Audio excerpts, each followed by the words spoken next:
voltamos para o nosso penúltimo painel do IoT Business Forum. Hoje esse painel vai focar a questão da área de auto e mobilidade. Ele vai ser conduzido pelo Alexandre Varga, que é Product Manager da Daimler Trucks and Buses. Temos também a participação do Fábio Acorsi, que é diretor comercial de Corporate da Ituran, o Fernando César, que é CEO da Unique Hub, o André Carvalho, que é Digital Solution Manager na Stone Ridge, e o professor Gianricardo, da Universidade Federal de Santa Catarina. Então, eu vou pedir para o Alexandre coordenar aqui o nosso painel, e ele vai, obviamente, apresentar aqui os nossos painelistas com mais detalhes e também conduzir as perguntas e a discussão. Então, pessoal, bom painel. Alexandre, pode dar início, então, ao nosso painel do IoT Business Forum, por favor? Bom dia, pessoal. Obrigado aí mais uma vez, né? Estamos aqui no nosso IoT Business Forum, um evento muito especial, acontece uma vez por ano. E o foco nosso aqui é dentro do painel automotivo. Trouxemos aí algumas autoridades no tema. Dividimos aí, serão 6 perguntas ao longo aí do nosso webinar. E temos diversos temas aí, desde cidades inteligentes, a parte de eletromobilidade, veículo autônomo, e também toda a parte de IoT, que facilita, gerencia, otimiza, gera performance, né? A parte de segurança. Então, é bem interessante tudo que nós vamos estar tratando aqui nesse tema. Então, hoje eu sou gerente de portfólio produto dentro da Daimler Trucks and Buses. São 43 mercados, focado bastante aqui no continente da América Latina. E eu gostaria também de falar que realmente o mundo hoje está num momento bem especial de transição.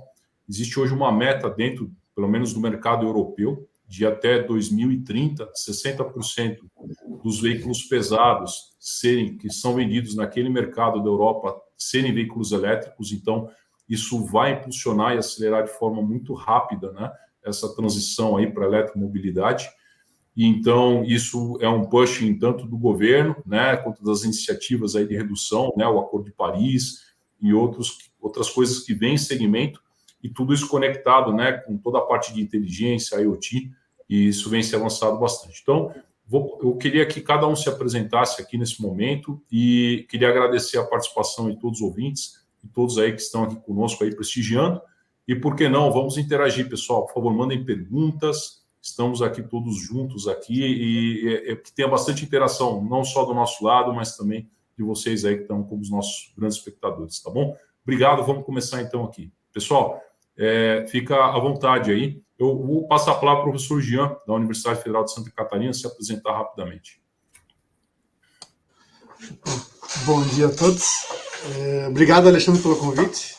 Agradeço a presença de todos aí. Meu nome é Gianricardo Barkenbrock, sou professor da Universidade Federal de Santa Catarina. Eu estou atualmente no campus de Joinville e eu atuo no curso de Engenharia Mecatrônica e no programa de mestrado de Engenharia de Sistemas Eletrônicos. Tá? E atualmente eu estou gerenciando o Laboratório de Sistemas Embarcados aqui no campus de Joinville. Tá? E atuo mais ou menos na área da internet das coisas industriais e veículos elétricos e autônomos junto com os alunos aqui.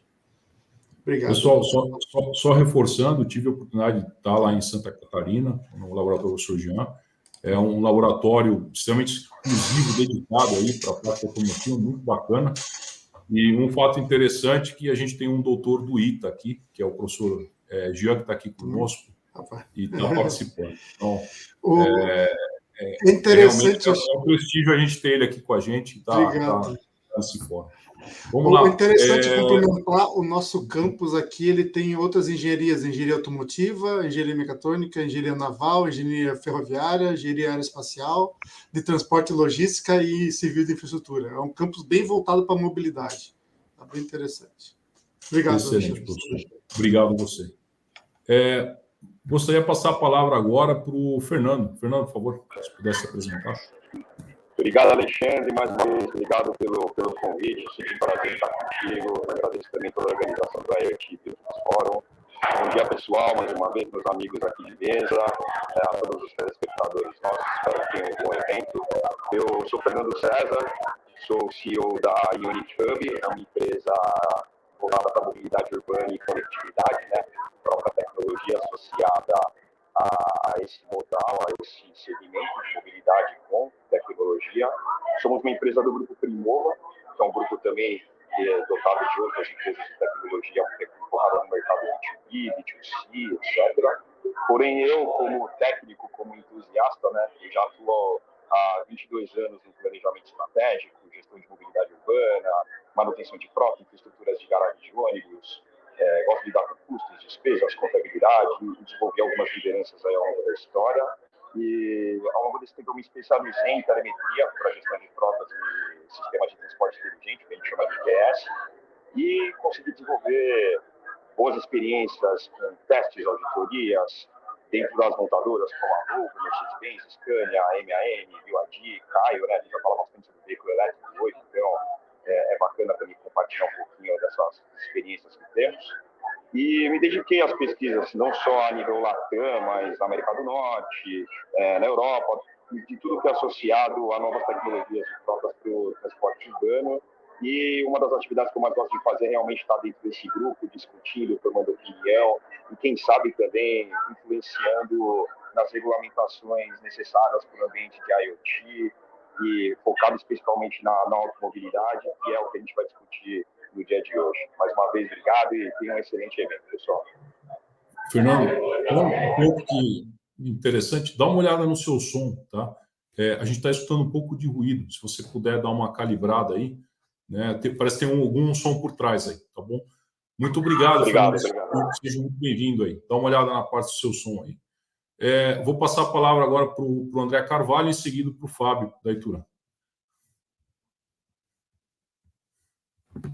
Perfeito, bom dia a todos. Obrigado, Varga, obrigado a todos pelo convite. Falando um pouquinho aí da minha experiência, né? Eu sou especialista em digitalização e IoT. Eu atuo na área automotiva há mais de 25 anos, principalmente na área comercial e desenvolvimento de novos negócios. Eu atuei em diversos projetos, né? Os 5 principais projetos aí ao longo da carreira profissional, começando com IBM, computador de bordo, depois uma passagem pela Volvo, onde fui um dos responsáveis por trazer Volvo Dynafleet para o mercado, Volvo Link, o Volvo CareTrack, que é disponível hoje na plataforma de equipamentos de construção. Logo depois eu tive na carreira a oportunidade de atuar com alguns outros projetos com montadoras, né, na Autotrac, em Brasília. Depois eu estive no projeto de soluções digitais da MAN, na empresa da Rio, Soluções Digitais. E hoje eu sou o líder de serviços na Stone Ridge Brasil. A minha graduação vem da área de telecomunicações, a minha especialidade em MBA em direção estratégica e recém-graduado na pós na Escola Superior de Propaganda e Marketing. Estou bastante motivado aí com o nosso painel de hoje. Eu espero contribuir bastante com todos vocês. E obrigado.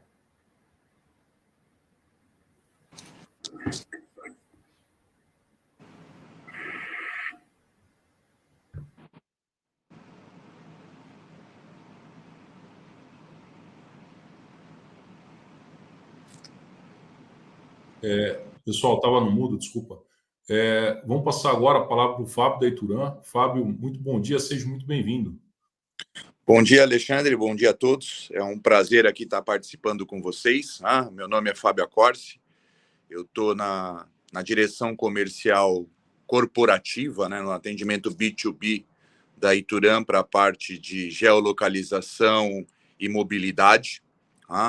Já atuo aqui na Ituran por 7 anos. A Ituran é uma empresa israelense, vocês vão me desculpar só fazer dar os parabéns ao Estado de Israel, que hoje completa seus 75 anos, então não poderia deixar de fazer aqui uma referência ao país sede da nossa empresa aqui. Parabéns a todos.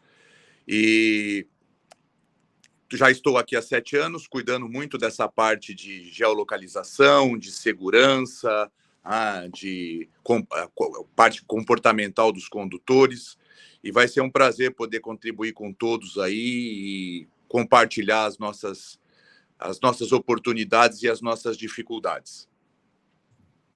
Maravilha, Fábio, muito obrigado. agora que nós esquentamos aí nossos motores, né? Vamos aí para nosso primeiro ponto do debate, uma grande introdução. Pessoal, quais são os desafios hoje do IoT automotivo, né?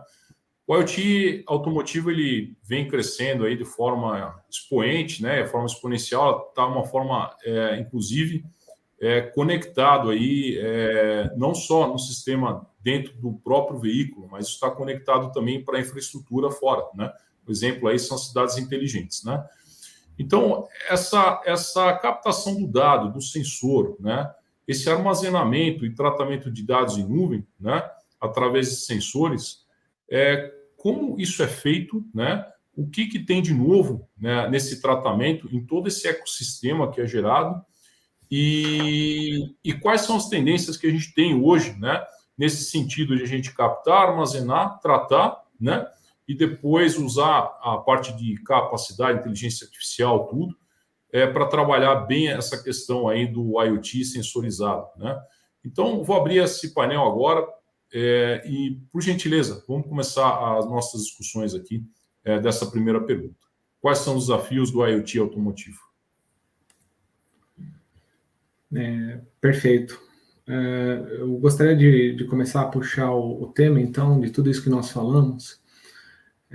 No painel nosso do comitê da BIM, que a gente discute bastante os pilares da indústria automotiva, né, essa tendência que vem aí nos últimos anos e foi acelerado muito devido à pandemia, né, a Covid-19. Esses pilares a gente entende como a digitalização, os veículos eletrificados, né, eletrificação, e os veículos autônomos e semi-autônomos, né? Então, com base nisso, né, nessa tendência forte da indústria, principalmente europeia, né, onde aqui no Brasil hoje a gente tem uma forte tendência, a maior parte, principalmente quando a gente fala de veículos comerciais, são advindos dessas empresas europeias. Como é que a gente entende, né, dentre esses desafios? Acho que o grande ponto é o dado, né, o uso do dado. Então, os dados, basicamente, quando a gente fala do sistema automotivo, né, a gente está falando ali de uma série de leituras que servem como base para a construção da informação e do conhecimento. Então, todo esse dado que ele é processado hoje dentro dos veículos, né, a gente tem ali diversas redes de autoprocessamento de informação, elas precisam ter um determinado tratamento, né, ou seja, ler essas informações, criar os pacotes, criptografar, transmitir e, do outro lado, receber essa informação com segurança. E aí, quando a gente fala em receber essa informação, a gente já está dentro desse ambiente, né, que é a nuvem, né? Hoje em dia, a nuvem está presente em todas as discussões, né, de especialistas, de roda de amigos, de família. É muito comum a gente falar sobre, vamos estar conectados, tem Wi-Fi, não tem, né? O dado não está funcionando, a voz está com ruído, enfim. Mas um ponto muito importante, né, é que todo esse fundamento da computação em nuvem, ela contribui em diversos aspectos, principalmente quando a gente adiciona os fundamentos de machine learning e de inteligência artificial, né? Ou seja, aquele ponto de nós estabelecermos novas conexões entre as pessoas e as máquinas, né? A gente ensinar ao robô aquilo que a gente tem hoje dentro da gestão de frota, aquilo que a gente tem de inteligência por trás de toda essa informação que ela é tratada e processada. E do ponto de vista automotivo, né, a conectividade embarcada ela está presente no dia a dia das pessoas, né, seja de uma forma direta, aqueles que trabalham com o uso da tecnologia, com o uso de câmeras, com o uso do sensoriamento, com os dados de identificação dos condutores, enfim, com tudo isso que a gente tem hoje no mercado, né, principalmente quando a gente fala desses sistemas inteligentes de transportes, sejam de pessoas ou de cargas, né. E para isso, aí, concluindo essa parte da resposta, né, dessa primeira pergunta, né, qual é o caminho a se percorrer para isso, né? Então, a gente fala muito em leitura de dados do barramento CAN, como o Varga você mencionou, a parte do sensoriamento, e tudo isso está conectado via o gateway, né, o gateway de telemática, OIM. Só que cada vez mais, do aspecto embarcado, isso está tendo uma mudança, uma transformação muito forte dentro das próprias montadoras, onde a gente tem hoje mais de um veículo com um sistema conectado, né? Ou seja, cada vez mais o sensoriamento conectado a um IoT, né? Então, A gente tem o motor, a gente tem a caixa de transmissão, daqui a pouquinho a gente vai ter o sistema de freios, né? Principalmente quando a gente falar dos veículos elétricos, né? Que o freio cada vez mais tem um papel importante em tudo isso, né? E basicamente, né, fechando essa questão dos desafios, aí, desses fundamentos, a gente está falando de ingerir esses dados, né, a partir do momento que ele chega ali na nuvem, atuar na modelagem e arquitetura de sistemas, no processamento de dados, no armazenamento desse dado bruto e também do dado tratado, né, informação, como é que ele se torna uma informação, né, um analítico, e isso dentro de uma camada, né, uma plataforma que garanta uma escalabilidade. Por quê? A gente tem tido muito uma chuva de dados, né? As empresas que eu tenho visitado, eu tenho visto isso, as empresas estão recebendo muitos dados e elas não estão sabendo muito o que fazer com esses dados, ou elas estão dando pouca vazão ao uso dessa informação. Né? André, então, posso pegar um gancho aí com você? Pode, por favor, Vargas. Posso pegar um ganchinho aí? Vamos lá. Com certeza. Eu tenho 3 períodos assim bem concretos na minha cabeça, né? Então, assim, 2010, né, a gente já começava a ter os primeiros smartphones. Eu lembro que eu estava na Alemanha nessa época, e aí eu fiquei até surpreso, que eu pedi até uma informação, né, numa posição, eu estava em Stuttgart, na Alemanha, e aí entraram no smartphone, já o posicionamento e tal, e eu consegui, daquele ponto, né, uma pessoa tinha um smartphone e mandou para frente. Então, praticamente na indústria automotiva, né, os módulos, né, de 2010 até 2020, a gente trabalhou muito a parte do hardware, né, daquilo que é embarcado, para viabilizar isso, né, com 3G, 2G, aquilo que existia naquele momento para a gente conseguir andar. Em sequência, a gente tem um momento aí de 2020, né, para frente, né, que eu acho que é o cenário hoje que a gente está rodando bastante, que é justamente, né, o hardware hoje já não é um impeditivo, não é um problema, né, o processamento é rápido. O que tem mudado muito na questão do hardware é a parte de processamento de imagens. Isso está muito ligado à questão aí também da comunicação. Mas, enfim, hoje esse dado, né, que antigamente tinha muita dificuldade de transportar o dado e armazenar, hoje existe uma facilidade muito grande. Isso tem cada vez mais gerando uma camada em nuvem assim muito grande, né? E o que a gente vê agora nessa projeção de 2020 até 2030 como você falou, é a questão da robotização, né? Não é o dado ficar parado, você ter chance aí de você utilizar isso de uma forma extremamente rápida, com relatórios ágeis, com um modelo matemático bem formulado para que te dê aí uma boa predição daquilo que você está querendo buscar em termos de performance, segurança, ou de repente você ter um melhor controle da frota, ou você otimizar a parte aí de roteirização e etc, né?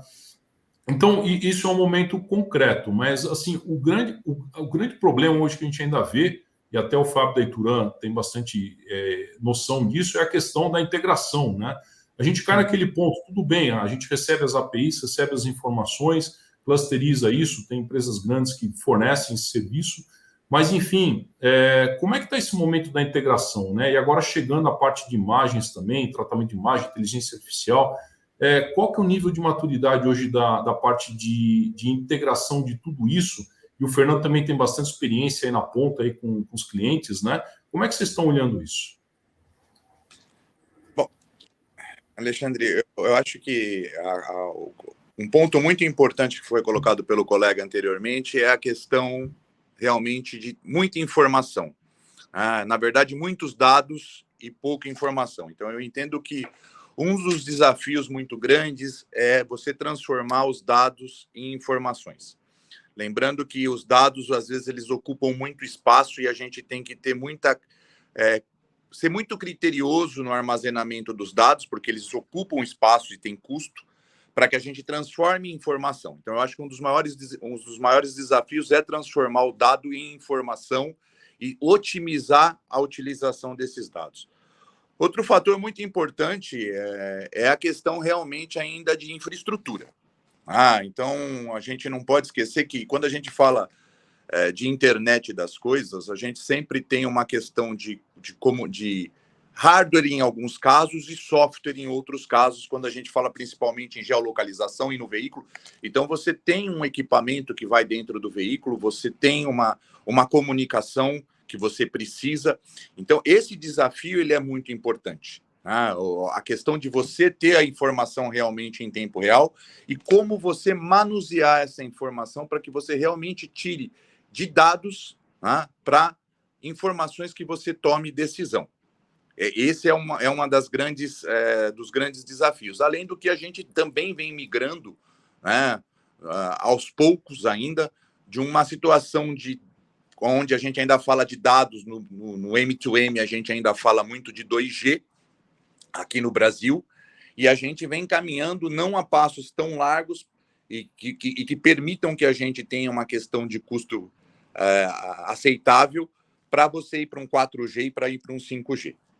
Então, eu entendo que esse é um ponto muito importante da gente trabalhar. Fábio, e complementando o que você também está dizendo a respeito, não somente da fonte da informação, eu diria a fonte do dado, né? Que, na verdade, você tem diversas fontes de dados que vão se transformar em informação.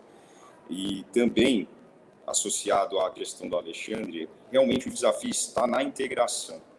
Porque muitas vezes diversas fontes de dados que vão se transformar em informação, é uma informação que vai te mostrar, por exemplo, geoposicionamento associado a uma informação de fluxo de ônibus ou de tráfego, etc. Ou seja, você tem diversas fontes de dados que vão se transformar em várias informações e que vão te levar num único ponto. Na nossa história, o tradicional, o habitual, era justamente você obter disso através de diversos sistemas, né? E muitas vezes você acabava fazendo essa inteligência, essa integração de informações de uma forma com os recursos que você tinha muitas vezes dentro da sua organização. Eu vejo que hoje o principal desafio é justamente unificar essas informações e desenvolver talvez uma plataforma mais simplificada para te mostrar a informação necessária para a tua tomada de decisão. Eu, dentro da especialidade de mobilidade urbana, costumo dizer que o meio de transporte ele virou meio de um monte de coisa, principalmente meio de comunicação. É muito comum, por exemplo, dentro da mobilidade, você ver o monitoramento embarcado por câmeras que vai ajudar não somente a informação de monitoramento do transporte, mas ele pode te utilizar, por exemplo, da informação de segurança pública. Já seria a mobilidade urbana atuando efetivamente como um braço forte da Smart City. Tá? E isso tudo é integração, não somente de tecnologias, mas muitas vezes até de setores da frente da cidade inteligente. O desafio está em desenvolver inteligência para você dar o melhor uso daquilo que você obtém de dados de informação. Não sei se você concorda com isso, Fábio. Não, eu concordo. É o que eu disse, a gente precisa transformar a informação. Eu acho que esse é o maior desafio. Lembrando que armazenar dados custa muito caro. Se a gente for falar, por exemplo, a gente fala muito de comunicação, então você vê hoje, você pegar um sistema de geolocalização comunicando de 1 em 1 minuto, se você pensar num veículo trafegando 24 horas por dia, 7 dias por semana, veja quantos dados você vai ter. É muito dado. Se você pensar numa frota de transporte coletivo em São Paulo, olha a quantidade de dados que você vai ter. Mas como é que você transforma esses dados em informação, em informação para tomada de decisão? Esse é o grande desafio. É um desafio muito forte, é um desafio muito importante, porque o dado só, você não consegue tomar uma decisão com ele. Fábio, tu dá a abertura, eu acho que é uma parte acho que é bem importante da tua discussão, é a parte do funcional, para que serve? Antes de começar a pensar em coletar dado, tipo, eu vou coletar o dado para quê? Porque se tu não sabe para que vai usar, deixa de, tipo, tu vai coletar para gastar, daí vem teu custo que tu colocou. O custo de tu armazenar, a empresa vai repassar para algum lugar. Ela não vai segurar e absorver para ela. Quem vai manter o custo? Para quem vai ser o custo?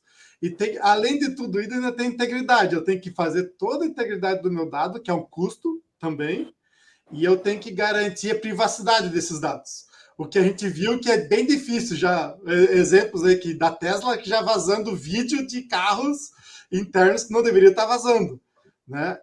Então, garantir a integridade dos dados, garantir o que vai fazer com os dados, cuidar na integração para não gerar mais um padrão de todos os outros padrão e depois ninguém seguir nenhum padrão, né, para conseguir gerar os dados. Então, e a gente não sabe descrever o que a gente quer como humano. Você tá coberto de razão, Jean, coberto de razão. Esse é o grande problema. Sim. As pessoas, elas ainda estão muito preocupadas em coletar dados e não em o que eu vou fazer com estes dados. E aí você perde o foco, gera custo, porque é muita informação para você armazenar um monte de dado sem saber o que você vai fazer lá no final depois. Então, eu acho que esse é um grande desafio. Eu concordo plenamente com o seu comentário. Perfeito. O desafio é justamente dar o bom uso à informação e manter esse foco em resultado, com toda certeza. Existe um efeito, quando a gente fala de IoT, nós como especialistas do assunto e tentando ajudar nessa temática, acho que o primeiro ponto é mostrar que a informação ela pode ser simples. Ela tem que ajudar, ela não pode assustar. Quando você está falando de tecnologia embarcada e de diversos dispositivos que temos hoje para você poder gerar um ambiente de IoT, é uma coisa que no transporte urbano a gente chama de efeito árvore de Natal. Você vai pendurando dispositivos dentro de um ônibus, de um trem ou de qualquer que seja o modal de, por exemplo, transporte coletivo, e isso, de primeiro momento, ele traz complexidade, ele traz custo, né? E traz uma infinidade de informações para dentro da sua organização, e, enfim, para que isso está servindo. Essa informação está ajudando, por exemplo, a você ter melhor gestão do teu negócio, está ajudando para você poder levar melhor informação para o usuário de transporte ou qualquer que seja o usuário do IoT. Ele está ajudando, por exemplo, a gerar melhores indicadores para tomadas de decisões regulatórias, governamentais, do ambiente político. Então, o foco está na integração, o foco está no bom uso da informação. E assim, nós, dentro dessa temática, temos como desafio trazer isso de forma mais simplificada. Tá? Porque quando a gente fala de tecnologia, para quem vem de gerações anteriores, já traduz tecnologia com complexidade. E nós aqui temos que mostrar que não é bem esse o caminho, ele pode ajudar, ele pode trazer informação e pode facilitar a vida, principalmente na comunicação, como a gente estava dizendo.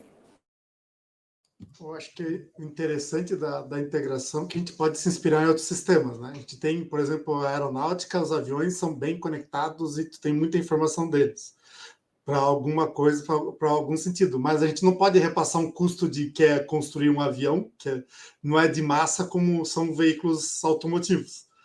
Como é que tu vai conseguir simplificar um custo, uma necessidade, um interesse de algo funcional, né, para entregar, tendo que tu tem que enquadrar dentro de um custo de uma realidade diferenciada de um mercado que vai levar a outro caminho, né?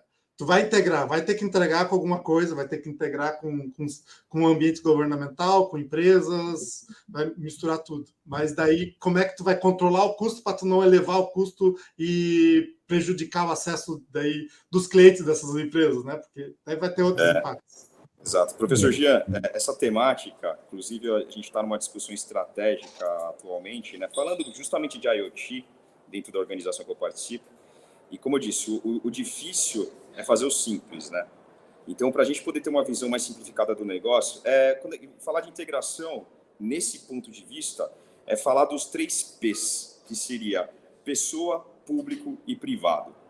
Entendeu? Daí sai uma infinidade, uma fonte de informação muito rica para efetiva tomada de decisão em cima de IoT, tá? Então, eu hoje, se fosse votaria nessas 3 frentes para aí sim executar uma força de trabalho focada em cada temática, né, da pessoa, no público e no privado, que trazem informações oriundas de diversas disciplinas para a gente poder alimentar um ao outro. O público depende de informações que vêm da pessoa, depende de informações que vêm do privado.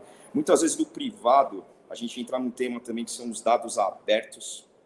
A gente sabe que existe muita informação pública útil para a cidade, útil para o cidadão, mas tem informações muito importantes também que estão no ambiente privado e restrito. E talvez existisse um desafio importante de você poder tornar, de certa forma, um dado que hoje é privado, público, para poder facilitar a vida de quem precisa. Excelente, pessoal. Vamos, então, agora para a nossa segunda pergunta. Foi bem esclarecedor aí o nosso primeiro debate aqui. Então, agora nós vamos seguir aqui para a nossa segunda pergunta. Pessoal, como é que funciona a nova geração de veículos elétricos, né? A gente fala muito agora de eletrificação, eletromobilidade, para o transporte de entregas de produtos de e-commerce, né? O e-commerce tem crescido aí rapidamente, né? Um transporte sustentável dentro das cidades, né? E na parte também ambiental, né? O impacto do ESG em cima disso. E também a parte de mobilidade inteligente no transporte público, né? Ou privado aí, tanto urbano quanto rodoviário de passageiros. Vamos falar um pouco agora dessa nova geração de veículos aqui que vem surgindo e cada vez mais vem se exponenciando aí no mercado todo. Alguém gostaria de começar a comentar alguma coisa?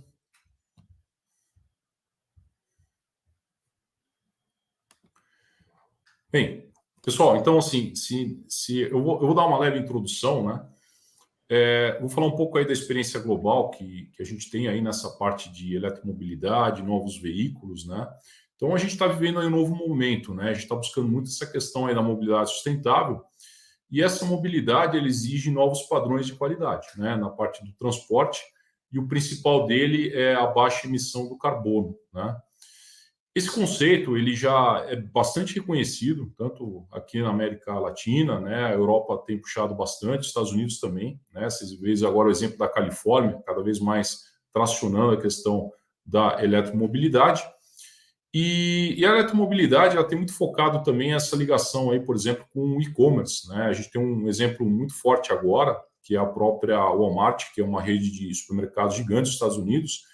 Eles começaram a desenvolver um novo conceito, né, que é o LDV, né, junto com uma empresa startup e foram desenvolvendo. Então, assim, criar soluções em eletromobilidade em veículos, né, de pequeno, médio, grande e forte para atender aquele nicho específico.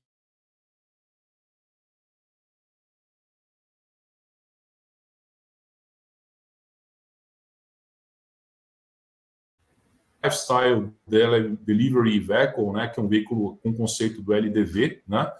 Ele é um novo conceito, né, de produto que hoje tem nos Estados Unidos. Ele foi desenhado para basicamente fazer as entregas que são geradas dentro da internet, né, através do e-commerce. E hoje eles têm uma projeção, por exemplo, de 4.000 veículos, né, para serem entregues aí, para justamente apoiar isso no mercado americano para estar sendo feitas essas entregas. A gente tem visto um movimento também bastante interessante nessa parte de veículos sustentáveis aqui no Brasil. Por exemplo, outro dia eu estava numa unidade do Carrefour e aí parou um caminhão elétrico na frente e aí eu comecei a investigar mais, olhar. Hoje o Carrefour tem uma meta da frota daqueles que atendem hoje, né, a entrega dos produtos, que 10% dessa frota seja elétrica, né? Tem outras situações aí como no Unilever também, que está avançando muito rapidamente. Então, esses veículos de pequeno porte, né, desenhados para uma aplicação, para gerar um bom resultado. E esse veículo ele não está sozinho, né? A gente tem toda a parte do IoT integrado, né? Tanto para o gerenciamento da energia, que é um ponto bastante importante, né? Que é um insumo aí principal. Ele é bem mais barato hoje do que a tecnologia a combustão, né? Do combustível. Mas a gente tem o sistema de câmeras, a gente tem o sistema todo de inteligência para detectar a parte de condução do veículo. Então, além disso, a gente tem um pacote bem refinado que está focado tanto na questão da segurança, né, do transporte e também fazer a otimização das rotas aí com todo o sistema de GPS e tudo isso que acaba se integrando, né? E o interessante também dessa nova geração de veículos, né, como um tema aí de introdução, né, isso depois passa para os ônibus elétricos, uma série de coisas, né? Ele realmente ele é projetado, né, para fazer uma entrega rápida de encomendas, né, na porta, né, e seu compartilhamento de carga ele acaba sendo também personalizado, ou seja, ele tem bastante foco naquilo que é a aplicação dele, né? Então vamos falar o TCO, o resultado ali que a gente tem pela carga transportada, né, o custo do veículo por carga transportada, ele acaba se otimizando porque ele se encaixa realmente naquilo que é uma demanda. E toda essa inteligência integrada, tudo acaba otimizando todo o processo, né? Então, essa é a logística do futuro, né? Você otimizar a carga, otimizar o espaço percorrido, gastar menos energia e justamente você transportar isso com bastante segurança e agilidade. E aí eu abro aí, pessoal, quem quiser comentar alguma coisa na parte de ônibus elétricos ou qualquer outra situação, ou caminhão elétrico, por favor, fiquem à vontade. Ô Varga, muito interessante tudo isso que você falou.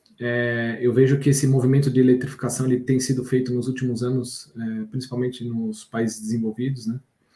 Mas, em contrapartida, aqui no Brasil a gente tem essa iniciativa, né, de descarbonização a partir de 2023, a chegada do Euro 6 para atender o P8, né?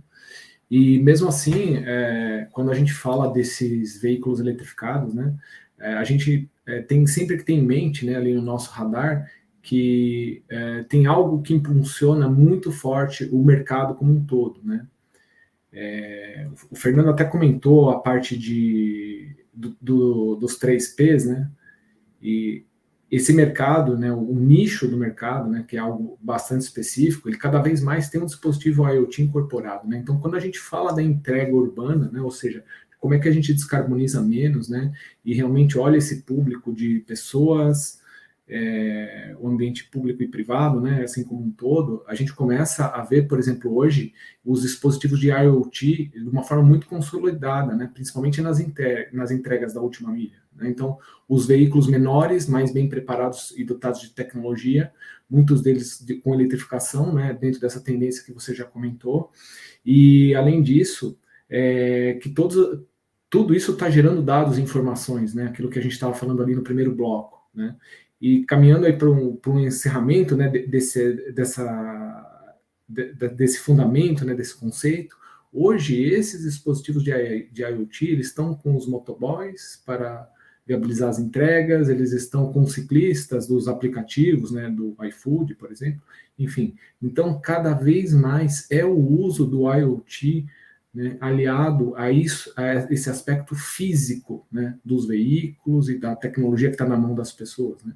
Eu acho que esse é um ponto de grande transformação que a gente também tem que considerar aqui no nosso bate-papo. Posso fazer uma provocação aqui, pessoal? Como é que vocês olham essa questão de veículo autônomo, né?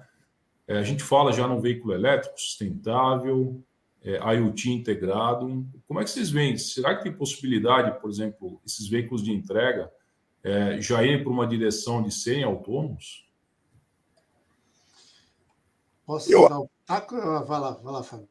Eu acho que aqui no Brasil a gente ainda está um pouquinho distante disso, tá? A gente tem uma questão de infraestrutura, de necessidade de organização até das próprias cidades ainda um pouco distante. Acho um pouco ainda longe da nossa realidade. Eu acho que a gente precisa melhorar muitas coisas em termos de organização, de pavimentação, né? Estrutura de circulação, para a gente pensar na questão de veículo autônomo aqui no Brasil ainda. Acho que está um pouco distante da nossa realidade. A gente precisa se preocupar com infraestrutura, que é um dos pontos que a gente vai conversar um pouquinho mais lá na frente, para a gente poder pensar em ter veículos autônomos. A gente ainda tem aqui, infelizmente, problemas de cobertura, gente. Quem aqui é que nunca teve um problema de cobertura? Nós estamos aqui no Wi-Fi, sentados dentro do escritório, e em algum momento a minha comunicação quebrou. Então, eu vejo que a gente tem um longo caminho pela frente ainda de infraestrutura. O Brasil, ainda a gente fala de M2M, né? A comunicação machine to machine com 2G, ainda é uma das maiores redes do Brasil em termos de cobertura. E se você for para um país como os Estados Unidos, eles já estão indo para o 5G, mas para o 5G mesmo. Não é para o 5G como nós aqui que estamos. Você ainda vê, infelizmente, você vê 5G nas grandes cidades em alguns momentos. Quem aqui que nunca estava falando ao celular na Marginal em São Paulo e a linha caiu? Então, para que a gente possa pensar em veículos autônomos, a gente precisa garantir que a conectividade, que a infraestrutura, ela realmente não nos dê brecha para termos problemas. Então, eu acho um pouco distante ainda essa situação. Fabião, se me permite, continuar o comentário sobre infraestrutura, eu diria até mais. Infelizmente, a gente vive uma realidade tecnológica onde, numa analogia, a gente se preocupa primeiramente com a mobília para depois se preocupar com a casa. Tá? Essa é uma verdade. Quando a gente fala do veículo autônomo, a gente tem que pensar também que a nossa infraestrutura para veículos elétricos não está adequadamente preparada. E a temática da conversa é o urbano e o rodoviário, por exemplo. Quando a gente vai para o ambiente urbano em São Paulo, município de São Paulo, fantástico. Quando o veículo é individual, você tem vários pontos de recarga desse veículo, em abundância. Com certeza, ninguém vai ficar na mão com uma pane elétrica nesse sentido, né? Agora, no ambiente comercial, isso já não é uma realidade. Principalmente quando você fala em infraestruturas organizacionais que precisam do seu próprio ponto de recarga, de uma frota, ou seja lá o que for. Já não é a mesma coisa. Quando você sai do ambiente da grande cidade, então nem se fala. Aí o aperto existe, porque eu não diria nem que é fragmentado, é quase que inexistente alguns pontos de recarga ou de infraestrutura para poder atender, por exemplo, o veículo elétrico. E quando a gente fala de veículo autônomo, na verdade a gente está falando de progressão tecnológica. A gente está vivendo o cenário agora do veículo elétrico, que eu não tenho dúvida que ele traz benefícios significativos comparado ao diesel, comparado à energia fóssil, né? Existem alguns números que eles são até fáceis de memorizar.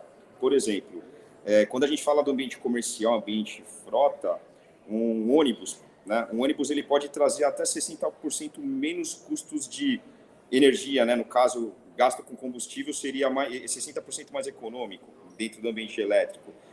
A vida útil de um ônibus, por exemplo, em São Paulo, que seja elétrico, ele consegue rodar até 15 anos, enquanto o ônibus a energia fóssil seria com 10. A eficiência energética é muito superior no elétrico, você consegue aproveitar 90% de energia contra 30% dos motores a combustão. O custo de manutenção, teoricamente, é 50% menor. Existem vários benefícios, mas quando você fala, por exemplo, de infraestrutura, aí existe esse desafio gigante, né? No sentido da mão de obra técnica atual, que ainda está se adaptando a esse novo cenário, somado ainda à exigência regulatória, que mostra dentro do cronograma que você tem que ter uma substituição em 100% da frota de energia fóssil para a frota de energia elétrica. E eu lembro que quando a gente iniciou essas discussões, o Alexandre até participou comigo, lá em 2018 se amadurecia essa ideia de você trocar a frota diesel pela frota elétrica. A gente está em 2023 e poucos avanços ainda aconteceram. Existe uma expectativa de até 2030 você ter uma boa parte percentual dessa frota substituída, e os desafios das montadoras e das empresas de tecnologia não estão, de certa forma, acompanhando a velocidade dessa esteira. Parece que a tecnologia está mais ágil do que efetivamente a regulamentação e o ambiente está oferecendo. Tá? Por isso que é necessário planejamento, é necessário realmente se pensar em pegando o gancho como prioritário para aí sim caminhar. Ô Fer, deixa eu pegar seu gancho aí. São dois pontos, né? Quando a gente fala em automação, né, veículo autônomo, acho que o fator que pega realmente é essa questão da legislação, né? A gente não tem uma legislação hoje aplicável, né, um grupo hoje de estudo que esteja se movimentando e preocupado com esse tema, né? Por exemplo, na Europa, nos Estados Unidos, hoje, nas rodovias, já se estuda, né, uma faixa dedicada exclusiva para aplicação de recursos IoT para veículos autônomos. Ou seja, é um avanço da infraestrutura, como você comentou, quanto à questão de instalar, né, o sistema de LiDAR, radar, tudo aquilo que integra o ambiente do veículo autônomo, né? E essa questão da energia é muito interessante que você falou, né? 2 anos atrás a gente já estava olhando bastante nesse foco, e o ponto crucial que viabilizou a parte da eletromobilidade aqui na América Latina é o custo da energia. Então, por exemplo, se você pega uma situação hoje como o Chile, né? Eles não são produtores de petróleo, assim, em alta escala, né? Então, assim, eles dependem muito da energia externa, né? Quando a gente fala em veículo, na parte de combustível fóssil, né? Então, a energia é muito barata hoje no Chile, ela tem um custo muito menor. Então, isso gerou uma progressão muito rápida, fora os incentivos que você pode ter do ponto de vista fiscal, tudo para a eletromobilidade vir, e esse pacote se fechar e ter uma introdução mais rápida dentro do mercado. Então, hoje, o efeito do impacto do custo da energia, ele é determinante aí para a tecnologia entrar no input de amadurecimento, progressão e conseguir gerar escala em tudo isso. O professor Jean queria comentar alguma coisa. Sim, sim. Em termos de combustível, não é só o elétrico, eu acho que estão em estudo, né? O hidrogênio está junto, e se for pensar em termos de poluição, o etanol ele não é jogado fora. A saída do etanol ele é um combustível que poderia substituir de uma maneira, ou gerar hidrogênio, ou gerar energia de uma outra maneira, né?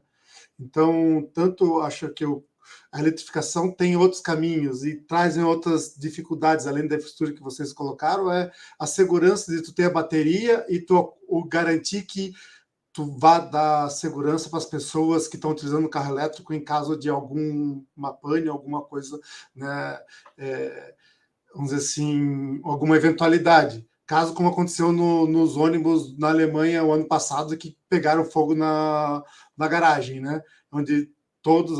Então, quando ocorre combustão na bateria, o risco é muito grande. Então, tem outras coisas que envolvem ali, não é recarregar, é o tempo de recarregar, é armazenar, é preparar, de repente, o corpo de bombeiro para atuar em ambientes, em momentos onde, né, precisa atuar, né? Então, tem toda uma infraestrutura que daí remete ao que o Fábio falou, a realidade.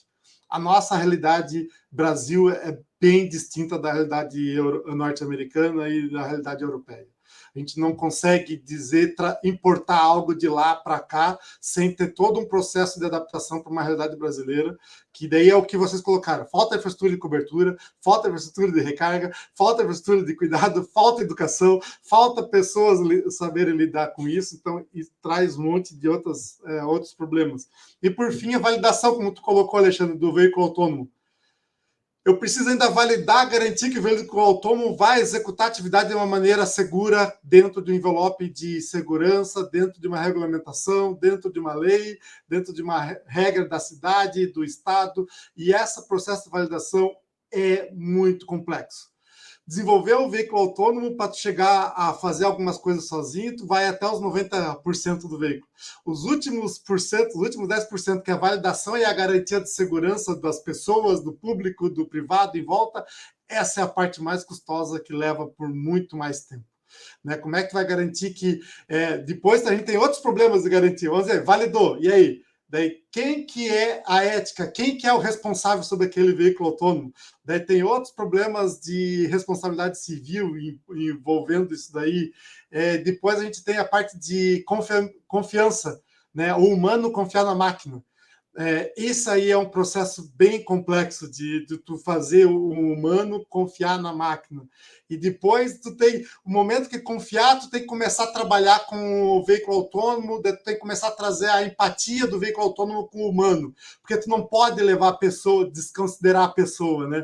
Tu não pode desconsiderar, tu tem que considerar o que está acontecendo internamente no veículo, ou o que as pessoas em volta entendendo, como que o veículo vai entender o assunto para agir de acordo e, de repente, ser um assistente para as pessoas em volta, né? Eu acho que tem um passo longo, para a nossa realidade é mais longo ainda, como o Fábio colocou, né? Mas é o que a gente tem que se buscar e tem que se lidar com esses desafios. Tá? Eu acho que é isso que eu tinha que colocar nisso, Alexandre. Professor, só pegando o gancho, né? Essa questão da segurança, que nem se falou das baterias, tudo, né? Hoje os chineses estão buscando muito a questão de você conseguir parar o veículo e trocar a bateria. Então, por exemplo, como se fosse um sistema aí, né? Desculpa aí até a analogia, mas como se fosse um bujão de gás. Você tira um pack de bateria, né? Parou, coloca outro pack de bateria e segue a vida. Aí tira o pack de bateria, coloca... Então, não é algo tão simples, né? Uma coisa é você chegar com um conector, né? Tem lá o padrão CCS1, CCS2, coloca lá o carregador, tem padrão americano, padrão europeu, né? Tá tudo standardizado. Agora, você chegar no nível, tira a bateria, coloca a bateria, né? Então, já se pensa nisso, né? E aí, qual que é o padrão disso, né? Como é que as indústrias vão... A parte automotiva, como é que é? Uma bateria externa, um agente externo que você coloca e tira a cada momento, mas isso já existe isso como conceito na China, mas tem que ver toda essa questão de segurança, porque envolve um monte de coisa, né? Então a gente tem que estar sempre antenado com isso. Eu acho que eu ia só colocar, eu acho que nesse negócio tem uma coisa que eu vi na Europa esse ano, que é quando tu vai comprar um veículo elétrico, tu compra com a opção se tu quer ser dono da bateria ou não. Exato. Então, daí tu diminui o custo e daí a responsabilidade é da empresa e tu fica pagando o aluguel daí sobre a bateria para tu conseguir ampliar, adotar o veículo também. Pessoal, bom... Opa, desculpa, Fábio. Só para contribuir, tá, Alexandre, isso que você falou da troca de bateria, em Israel tem. tem. Já estão entrando para um processo que você para no local, ele tira a bateria e coloca o outro, porque esse também é um desafio, né? É o tempo de recarga do veículo, o tempo que você gasta, a parte logística de você ter pontos de abastecimento. Então, hoje eles estão, mas, de novo, é um país muito mais tecnologicamente evoluído do que nosso, com uma infraestrutura muito maior, onde você realmente tem 90% de área de cobertura. Não é que nem aqui no Brasil, que a gente não tem área de cobertura. Desculpa, gente, falando de infraestrutura de novo um minutinho, se você pegar e for fazer uma viagem para Curitiba de carro, você vai para Curitiba, entre São Paulo e Curitiba, ou seja, nós estamos falando entre duas grandes capitais, ou as que estão entre aí os top 5 das capitais mais importantes do país, você fica um bom tempo, mas um bom tempo sem cobertura nenhuma de telefonia celular. Então, se você fica sem telefonia celular, quiçá você ter um posto de abastecimento de energia elétrica, de carregamento elétrico para o veículo. Então, infelizmente, é uma distância muito grande. Se nós estamos falando que tem essa dificuldade São Paulo-Curitiba, já imaginou Vitória da Conquista e... sei lá, Salvador? Transamazônia? Exatamente. Pessoal, uma provocação dentro dessa discussão sobre troca de pack de baterias, acho que a primeira pergunta que fica é: por que isso tem que ser feito? Né? Às vezes a gente trata isso como um desafio inovador, pode ser uma visão. A gente pode tratar isso como algo correto ou incorreto, tem esse detalhe. Mas a grande questão é por que isso é feito? Porque qual que é a realidade hoje, quando a gente fala, por exemplo, de uma operação comercial? Uma bateria, na melhor das condições, ela vai ter, em média, 250 km de autonomia. Ou seja, é ainda incipiente, sabendo que muitas vezes você vai ter operações de 350 km no trecho, 400 e assim por diante. Então, veja só, será que a gente está tendo realmente uma prática inovadora de fazer uma troca de pack de baterias? Ou a gente está meio que tapando o sol com a peneira, tentando desenvolver uma metodologia diferenciada e inovadora, porque o que era correto seria ter melhor condição de infraestrutura, ter recarga de oportunidade, entre outros fatores que, no meu ponto de vista, seria tecnicamente correto e viável. Tá? Então, são coisas que realmente a gente não pode se acostumar com algumas práticas talvez necessárias para o momento, até para poder viabilizar a tecnologia, que todos nós queremos isso e precisamos disso, porém, não dando o foco necessário, não dando a prioridade necessária para, mais uma vez, a questão da infraestrutura. O veículo elétrico e, consequentemente, o autônomo, que vai ter matriz energética elétrica ou a hidrogênio, seja lá como for, ele precisa também garantir, além da segurança, precisa garantir a operação, precisa garantir a autonomia.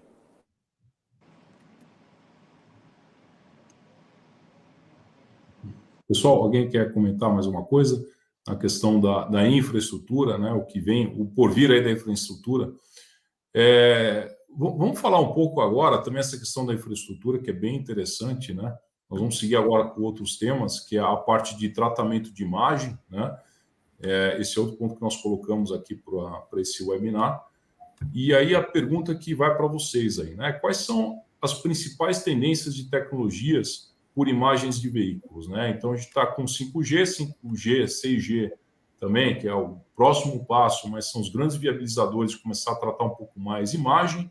Imagem se trata aí com técnicas aí de machine learning, depois inteligência artificial. E o que a gente olha aí como tendência, né, desse momento presente para os próximos 5 anos na parte de tratamento de imagem, tanto do ponto de vista de segurança veicular, né, o Fábio aí da Ituran, né, o professor Jean, que tem no laboratório dele desenvolvido bastante pesquisa nessa parte de tratamento de imagem, o Fernando no centro operacional e até a Stone Ridge aí com o MirrorEye, que é um conceito bem maduro, e isso tem utilizado bastante nos veículos, principalmente no mercado americano. Está aberto aí a discussão, pessoal.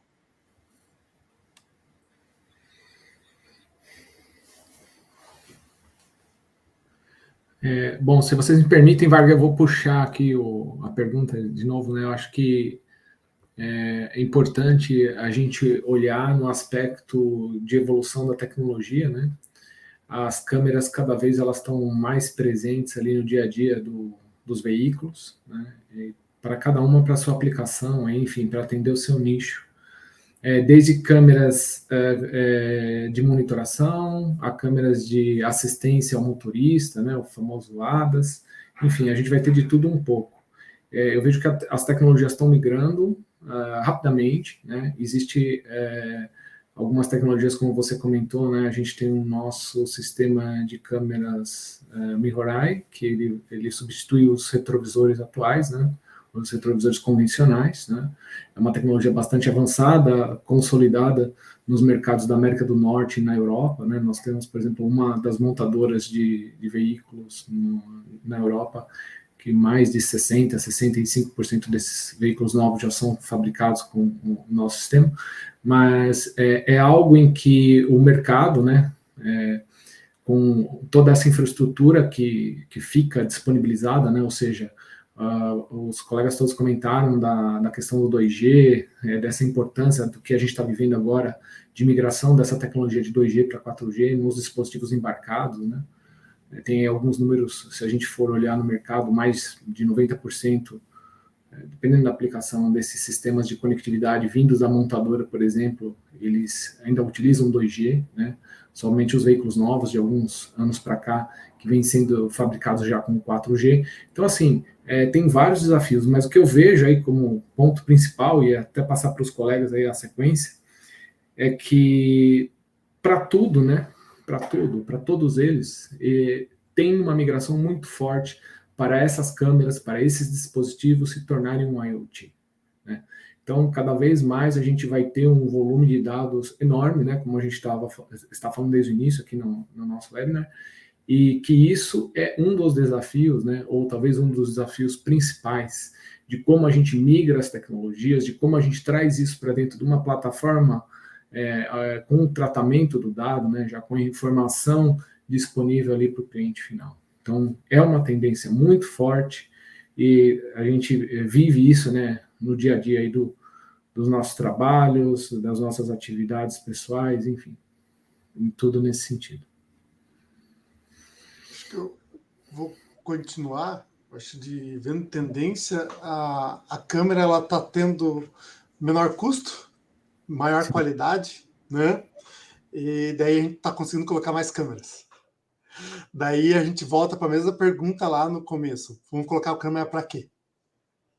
Daí, além de armazenar, que o André colocou, é isso daí, mas tu vai colocar a câmera para quê? Tu vai colocar a câmera para entregar serviço, entregar conforto ou entregar, buscar padronização de operação, né? Acompanhar, por exemplo, como a Amazon faz de uma maneira muito granular, mas que ela tem câmeras para monitorar tudo, para ver se todos os motoristas executam as atividades como ela espera que deveria ser executada, né, no padrão do atendimento deles. Não aqui no Brasil, mas não sei se no Brasil chegou ainda, mas eu sei que nos norte-americanos tá assim. Mas eu vejo também, além disso, de colocar, dar serviço, ter fusão também. Fusão da informação, então, da câmera, ela pegar mais dados e para conseguir atingir e atender e entregar o serviço que está necessário, né? Por exemplo, eu vou ter daqui a pouco uma fusão de mais informação, mas também tem que tentar cuidar para não poluir a informação, né? Então, vai pegar a imagem, vou tratar a imagem, vou tirar certas informações dessa imagem. Como eu vou apresentar para o motorista ou para as pessoas informações que estão na imagem ou acessíveis em volta para que ele não perca a atenção ao que ele está executando, né? Ou que tu propicia um melhor conforto, ou melhor operação de todo o trabalho. E isso é um outro estudo. Primeiro, tu tem a dificuldade, a tendência de conseguir fazer fusão, encontrar informação ali e projetar, e depois estudar como apresentar para que seja da melhor maneira para a pessoa absorver do jeito que tu espera que ela absorva. Esse é outro detalhe. Então, tem todo o desafio tecnológico, mas e tem muito disciplinar em volta para conseguir atingir o objetivo final. Né? Se alguém quiser complementar. Perfeito, professor Jean. É isso. E vou até compartilhar de uma experiência particular de uma operação que eu comando. A gente usa muito de imagens para poder garantir, por exemplo, gestão de frota eficaz, garantir segurança, garantir assertividade no cumprimento desse planejamento e assim vai.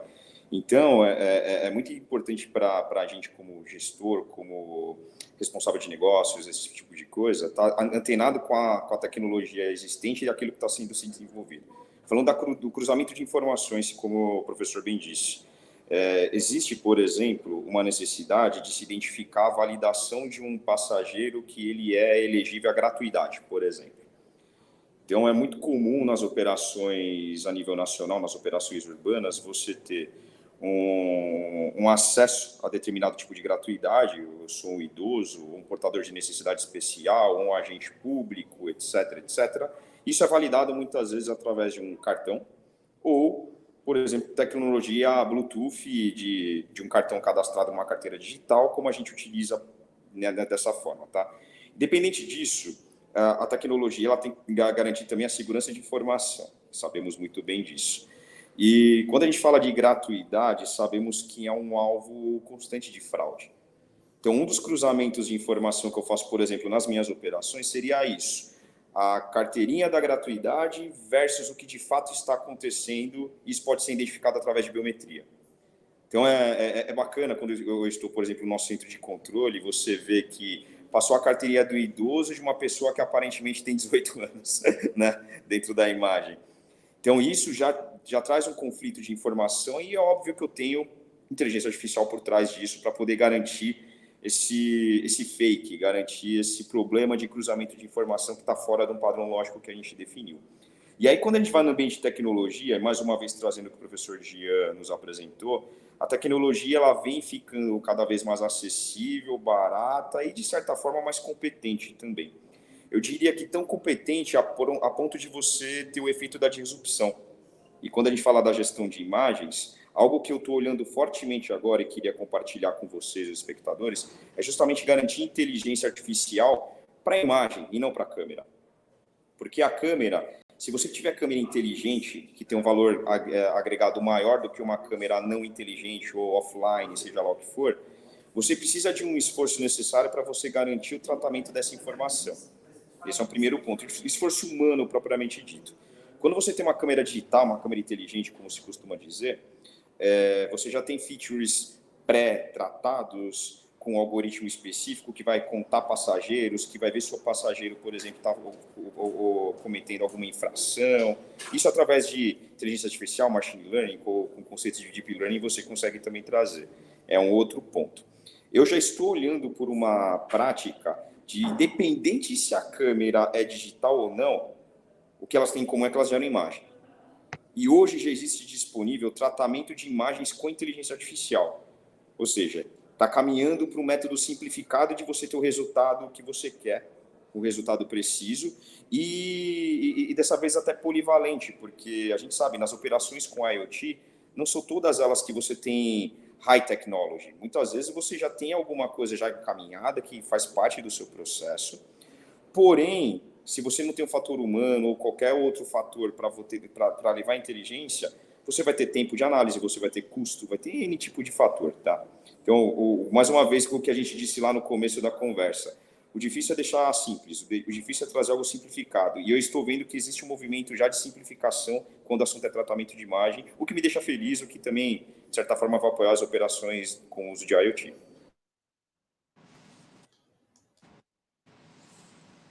Eu acho que a questão do tratamento de imagem, né, ela tem vários focos, né? E aí a gente precisa analisar todas as diferentes oportunidades que a gente tem, né?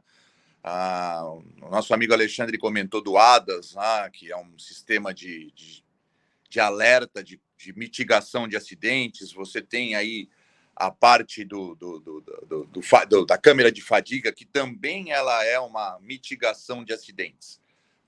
E muitas vezes a gente não vê, vamos colocar assim, resultados imediatos. simples, né? Ou a gente não vê economia. Então, quando a gente fala hoje de videometria, você tem várias vertentes. Se você for pensar na vertente, é uma vertente que ela vai trazer resultados econômicos propriamente ditos. Então, é uma questão de segurança pública quando você falar de ter uma câmera de fadiga dentro de um veículo, evitando que o condutor esteja fumando, ou identificando que ele está cansado, ou identificando que ele não está prestando atenção. Quando você tem um ADAS, você receber um alerta de colisão para que você evite que o carro, que haja essa colisão. Hoje já tem os carros mais... vamos colocar assim, mais sofisticados, com sistema de frenagem automática, mas ainda está num nicho muito pequeno. Porque, de novo, é uma questão de segurança pública e aí fica... de política pública, eu entendo. Se todo mundo às vezes vai lá e fala assim, olha, eu prefiro ter o ar-condicionado no carro, eu prefiro ter o carro automático do que eu ter um sistema de segurança que vá mitigar que eu cause um acidente ou que eu me envolva no acidente. Então, a gente tem uma questão educacional com relação à questão de imagens e tudo mais. E aí você tem também as imagens para o fundo de operação. Vamos ver se o processo está sendo feito corretamente dentro de uma instalação elétrica. Então, deixa eu filmar uma operação para ver, deixa eu ver se tem algum risco de roubo e furto dentro do carro, para acompanhar se o condutor está dentro com uma pessoa lá, está sendo abordado. Então, eu acho que o maior desafio da parte de imagens ainda é a gente popularizar ela. Para a gente popularizar ela, a gente não pode usar ela só com o fim de segurança e de roubo e furto, de preocupação com o bem. A gente tem que começar a se preocupar e ter um foco realmente na vida e na segurança pública como um todo. Porque quando você tem uma câmera de fadiga e você está vendo o bem-estar do condutor, você não está vendo só o bem-estar do condutor, mas você está vendo o bem-estar do pedestre e dos outros condutores ao redor para você eventualmente mitigar um acidente. Então, essa é uma coisa que... esse é um ponto que precisa ser muito amadurecido ainda aqui no Brasil. Se a gente for levantar os dados de mortes em acidente de trânsito aí, elas são muito grandes, o custo que isso tem em detrimento do que a gente poderia fazer, mas ainda não é levado, na minha simples opinião, como uma prioridade. E realmente a gente vai entrar no efeito Tostines, né? Quem é que tem que cobrar essa prioridade? Nós, como população, temos que cobrar ou o governo tem que cobrar? Então é um desafio muito grande ainda a gestão de imagens, porque ela tem focos diferentes, e se ela não sair do foco só de operação, que ela ainda é o foco de operação, e ir para um foco de segurança e saúde pública, a gente não vai chegar nos custos que a gente precisa chegar para ela realmente ser muito popularizada. Eu vou complementar um pouco dos problemas que o Fernando apontou, eu acho que o Fábio, por que eu tenho que fazer a gratuidade? Por que eu tenho que cuidar, né? Por que o Fernando tem que cuidar disso dali? Por que a gente tem que estar discutindo a segurança? É a educação. É a base, a base. A gente está tentando mitigar problemas porque a gente tem déficit de educação. Não educação formal, mas respeito. Seguir as regras, não fazer porque alguém está me monitorando, mas ser educado por entender que a gratuidade tem um objetivo específico para atender certa população e eu não sou aquela população, então eu devo seguir de uma maneira correta e respeitar quem vai estar lá, porque eu vou fazer minha parte para possibilitar o outro conseguir também se deslocar dentro do negócio. Mas a gente não tem, daí acaba a gente tendo que criar ferramentas externas, né, para tentar garantir algo que é uma falha antes da decisão dessa tecnologia. Eu acho que se a gente vai nessa parte, assim, a nossa educação como povo, assim, a gente precisa melhorar e muito. Muita coisa a gente não precisaria nem pensar em tecnologia daí, né? Todo mundo executaria de uma maneira coerente, correta, e a gente seguiria a vida. Acho que é mais isso que eu queria adicionar, Alexandre. Muito obrigado, professor. Pessoal, do ponto de vista hoje, como vocês comentaram, né, econômico, o tratamento de imagem, né, a gente tem todo esse fluxo de informação via a parte 3G ou 4G, né, hoje o 5G vindo, mas economicamente falando, é um sistema bem caro, né? Se vocês olharem bem, tem o investimento das câmeras, tem uma central, depois isso acaba sendo enviado para a nuvem.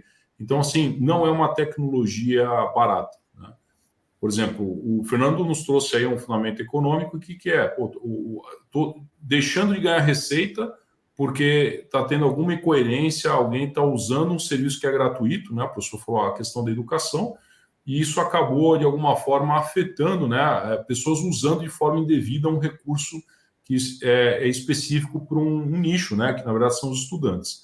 Então, aí se viabiliza. Realmente, putz, existe demanda, tem necessidade, mas hoje, ainda do ponto de vista da telecomunicação, isso é bastante importante frisar, tanto do ponto de vista da infraestrutura quanto do custo hoje, né, tem que ser uma solução muito bem focada, né, e com bom entendimento tecnológico para você conseguir tornar isso viável. Mas, como o Fernando falou, hoje já existem modelos, né, de algoritmos, tudo que já são bem focados para alguns níveis de aplicação.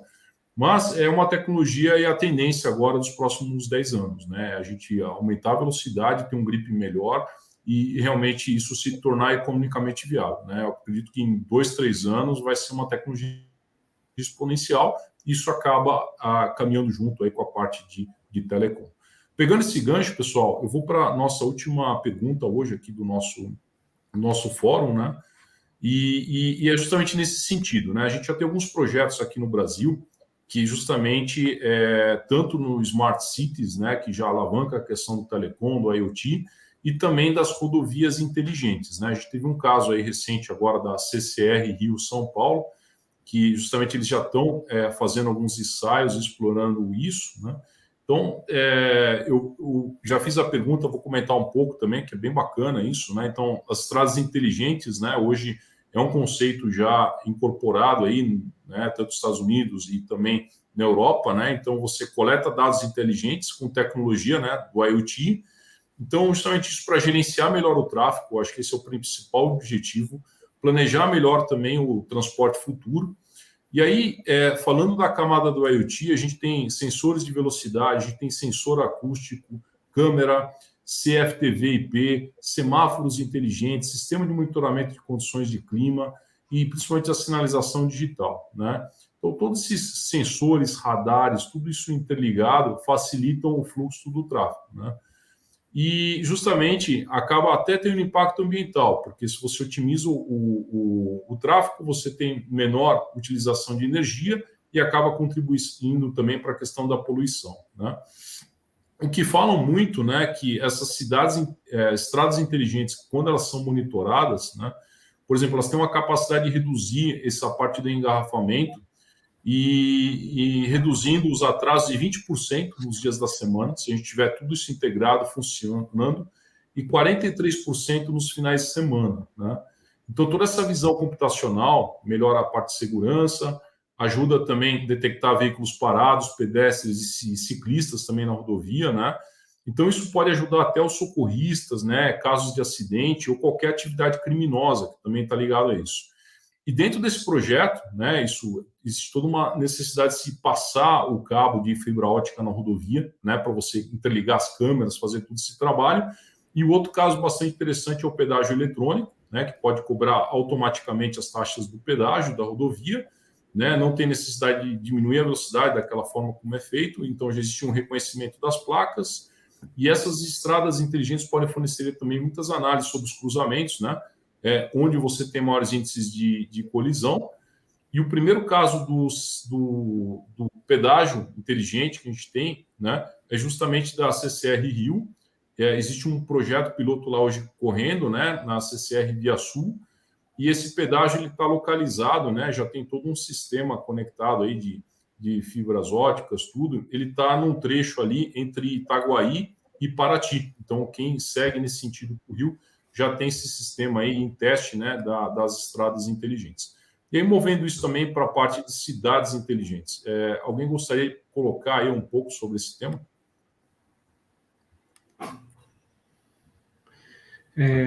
Varga, e a todos aí, eu puxo um pouco desse tema, né?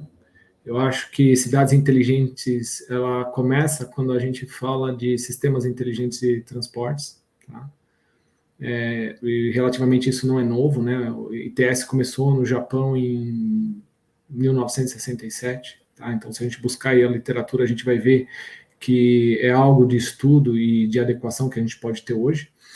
Vou fazer uma analogia muito interessante, né? Os colegas estavam comentando, eu achei alguns comentários assim muito bons, né? Fábio comentou uma coisa sobre a cobertura no trecho São Paulo-Curitiba, né? De cobertura. Eu me lembro aí entre 2006 a 2009 eu fazia muito esse trecho, né? Toda semana, e na ocasião tinham 280 quilômetros sem cobertura de sinal, né? Eu não tenho a estatística de hoje, né, o que seria esse número, mas a gente com certeza deve ter um cenário muito menor, né, uma cobertura muito maior, né, em todo esse trecho, mas tem a questão de relevo. E trazendo isso para dentro da cidade, né, eu vejo que essa parte do Smart City, ele passa por alguns desafios, né, um deles é o urbanismo, e quando a gente fala de urbanismo, a gente está falando de políticas públicas, né, então a gente está falando de incentivo, a gente está falando de legislação, algo que passa diretamente pelos órgãos, né, sejam federais ou estaduais e municipais, enfim, mas é aquilo que a gente tem que olhar do que a gente consegue dar de contribuição, né, acho que esse aqui é o nosso grande propósito, né, no sentido de termos o IoT como principal aliado dessas Smart Cities, né. Então, obviamente que quando a gente fala no IoT, não tem como falar de todos esses pilares que nós conversamos, principalmente de infraestrutura, né?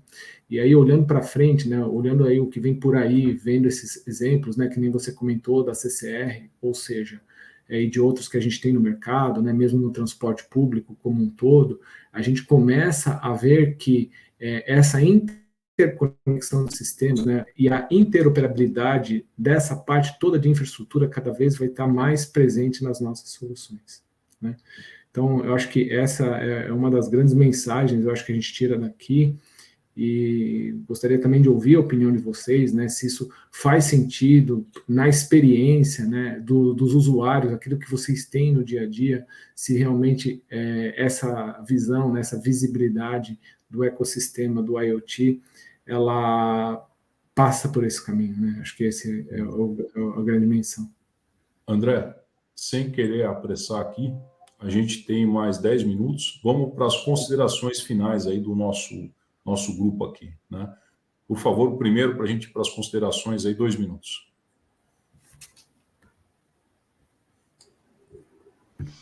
Eu posso, então, Alexandre, vou fazer a consideração final da internet das coisas, setor automotivo. Eu acho que, olhando para o Brasil e cidade inteligente, eu acho que olhando para o Brasil a gente precisa ter objetivos, né? A cidade, ela tem que entender o que é ser inteligente e como melhorar e entregar o serviço para a população. No final da conta, a população de maneira geral, tanto indústrias como o público, tá? Eu tenho que melhorar a qualidade, cada cidade tem que entender o que é melhorar isso, porque isso daí é localizado, tem diferenças no Brasil, de norte a sul, não dá para a gente achar que vai ter um padrão inicial e ter tudo, tá? E em termos assim, o que eu vejo pela frente para a gente desafio é a gente conseguir validar, conseguir tropicalizar coisas que são externas, que as empresas não vão reconstruir tudo de novo aqui no Brasil, então vão ter que pegar o que é a realidade externa, entender e adaptar para a nossa realidade brasileira, buscar oportunidade e entregar segurança, eu acho a principal. São segurança para os usuários, segurança nos dados, privacidade dos dados. A gente tem uma lei geral de proteção de dados, mas a gente não sabe ainda como lidar, quem garantir, quem verificar que está sendo cumprido tudo isso, né? Então, eu acho que nessa maneira tem algumas coisas para ser exploradas, tem bastante oportunidade, né? E precisa um alinhamento muito importante entre a comunidade, as empresas, as universidades e o governo, que é um órgão, é a cola principal, que ele vai dar o incentivo e o financiamento para que todo mundo consiga entregar, né, uma melhor qualidade, assim, e melhora a nossa sociedade.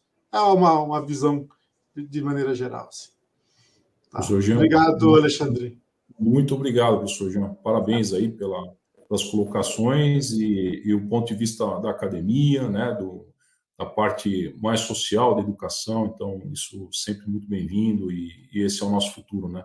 você está colaborando e trabalhando as mentes aí para trazerem novas possibilidades de tecnologia, né? Desenvolvendo pesquisa de ponta aí na universidade. Então, muito obrigado aí, sucesso aí, toda essa empreitada sua aí, né? Obrigado, Alexandre. Eu agradeço o convite também. Bom, eu acho que as minhas considerações finais são realmente com relação à cidade inteligente, que o Alexandre tinha começado a comentar também, é a questão de a gente não pode pensar em assuntos de forma independente, na minha opinião. A gente tem que maximizar as soluções quando a gente fala de cidade inteligente, né? E, no mínimo, eu entendo que a gente precisa consolidar duas soluções numa só, que é a questão da mobilidade e a questão da segurança. A gente não pode pensar na questão de cidade inteligente para a mobilidade sem estar utilizando a oportunidade que a gente tem de segurança e vice-versa. Então, nós precisamos consolidar as duas soluções em uma única coisa para que a gente possa ter um resultado mais rápido e mais efetivo. Eu acho que esse é o grande desafio que a gente tem. A gente não pode olhar mobilidade apartado de segurança ou segurança apartado de mobilidade. E, obviamente, sempre entender que alguns resultados eles não são realmente de curto prazo. Eles são resultados que eles vêm a longo prazo, e o percentual, às vezes, que você vai ver é pequeno, mas é aquela história, né? Para quem perde um ente querido num acidente ou num assalto, para ele é 100%. Para quem não perdeu, não é nada. Às vezes a gente não tem essa percepção. Então, eu acho que é importante a gente pensar realmente na otimização das soluções. Obrigado pela oportunidade de participar. Foi um prazer muito grande. Quero sempre me colocar à disposição aí de todos, dos colegas que estão aqui na mesa. Agradecer muito por isso e de todos os telespectadores aí. Tamo junto aí, gente. Muito obrigado. Perfeito. O Alexandre caiu aí para o próximo. Pessoal, e hoje a temática foi super bacana. Foco em Smart City, foco em mobilidade urbana, é o que gostamos de fazer, é o que a gente vem aqui para poder contribuir com todos que estão nos ouvindo, tá? Queria até aproveitar das minhas considerações finais para, junto a elas, mesmo falando de Smart City, conectividade e sustentabilidade, que é um ponto bem importante também, queria aproveitar para responder a pergunta do nosso presidente da BIC, Paulo Spaca, que ele justamente deixou no chat dizendo... diante de todo o cenário difícil que a gente tem para poder implementar tecnologia, né? Qual que seria o caminho melhor aí para a gente poder entrar com as nossas propostas, né? Com todos os nossos desafios e discussões e provocações? Eu poderia colocar isso em 4 simples temas, né? Acho que o primeiro ponto é realmente falar da necessidade do investimento dos setores público, privado e, de certa forma, investimento de apoio à pessoa, como a gente falou dos 3 P's, que estimula a criação de novas tecnologias e políticas públicas mais sustentáveis para melhor eficiência da mobilidade urbana. Tá? Isso eu vejo como um ponto muito importante, que a gente tem que ter esse foco para poder atuar no cenário vigente. Tá? E quando a gente fala de integração, é a maior troca de informações e acessos, que, mais uma vez, trago a questão da simplicidade. Precisa simplificar os serviços essenciais para os habitantes das cidades e o uso das tecnologias de ponta para isso, né? E com conectividade, com integração, como estou reforçando para vocês. A tecnologia ela tem que possibilitar o uso de integração de modais, por exemplo, falando do ônibus, falando do trem, falando do metrô, falando do last mile, falando de todos os transportes do ecossistema de mobilidade urbana. A tecnologia tem que favorecer isso de forma mais efetiva. Tá? Isso vai reduzir trânsito, isso vai reduzir superlotação dos coletivos e, de certa forma, garantir menos emissões de gases, enquanto a gente não fala de eletrificação 100%, enquanto a gente não fala de automação 100%. Tá? Então, o caminho de hoje é esse, a gente precisa disso. E, claro, o uso da IoT está aí para isso, para poder conectar todos esses elementos envolvidos no ecossistema. Era isso que eu queria deixar para vocês. Meus amigos Gian, André Carvalho, Fábio, Claudinei e Alexandre, muito obrigado. Prazer dividir a mesa com vocês e trazer para o público, mais uma vez, uma discussão muito rica de IoT. Perfeito. Muito bom. As considerações finais, então, 1 minutinho e meio, aí, uns 90 segundos. Eu vejo que, do que todos falaram, né? Então, acho que a mensagem que fica muito forte é atender os requisitos da experiência dos clientes, né? Uma combinação entre as pessoas e o digital, os dados em informação em plataforma de serviços, né? De integração. E um ponto importante é sempre a gente mentalizar o cenário macroeconômico, do ponto de vista de infraestrutura, de novas tecnologias. Tem um movimento muito forte hoje na Europa para a criação da nuvem soberana, né? Então isso pode ter muito impacto aqui para a gente. Os novos contratos, né, comerciais, quase que todos eles já surgem com Data Protection Agreement, né, o DPA.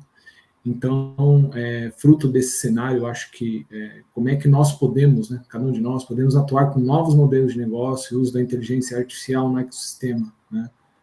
Eu acho que esse é um dos pontos aí de mensagem final. Agradecer, né, a todos e por estar aqui com vocês, mais um webinar, foi muito rico aí, muito obrigado. Perfeito. Bom, pessoal, eu quero agradecer mais uma vez a participação de todos vocês. O Alexandre teve um probleminha aqui, está tentando conseguir voltar aqui para a plataforma, mas como a gente já está com o horário já um pouquinho estourado, a gente tem que fazer o encerramento do evento. Então, além do Alexandre, eu gostaria aqui de agradecer o Jean, o Fábio, o Fernando, o André, e espero revê-los nos próximos eventos da TI Inside. Muito obrigado, pessoal. Até a próxima. Abraço. Até, um abraço.